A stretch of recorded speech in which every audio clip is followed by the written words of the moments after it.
Praise the Lord. இந்த நாளுக்கான தேவ வார்த்தை யாத்ராகம புஸ்தகம் 18ஆம் அதிகாரம் 4ஆம் வசனம்.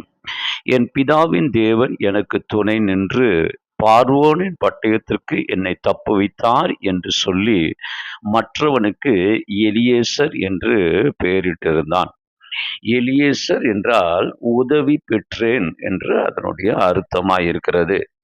மோசே இங்கே இந்த வார்த்தையை எழுதுகிறான். பார்வோனுக்கு முன்பதாக அவன் ஒரு எதிரியை போல பார்க்கப்பட்டான்.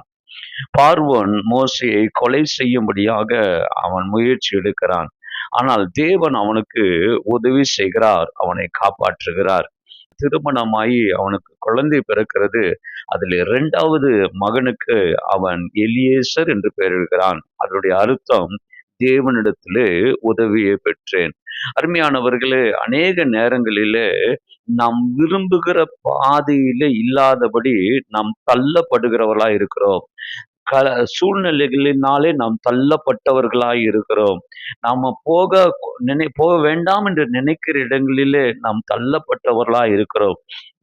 இப்படிப்பட்ட நேரங்களிலே நாம் ஆண்டவரை நோக்கி, ஆண்டவரே எங்களுக்கு உதவி செய்யும் என்று ஜெபிக்கும் போது ஆண்டவர் உதவி செய்கிறார். மோசே அப்படிப்பட்ட ஒரு நெருக்கத்தில் அவன் ஜெபித்த போது கர்த்தர் அவனுக்கு உதவி செய்தார். ஆகவே தான் அவன் சொல்லுகிறான், எலியேசராக கர்த்தர் என்னை மாற்றினார் என்று. என்னை எலியேசராக மாற்றி இருக்கிறார் என்று சொல்லி, அல்லது எனக்கு உதவி செய்கிறவராய் இருக்கிறார் என்று சொல்லி அவனுக்கு எலியேசர் என்று பெயர் சூட்டுகிறதை பார்க்கிறோம். ஆதியாகம புஸ்தகம் 49ஆம் அதிகாரம் 23லிருந்து 25 வரைக்கும் நீங்க வாசிக்கும் போது யோசேப்பை குறித்து சொல்லப்படுகிறது.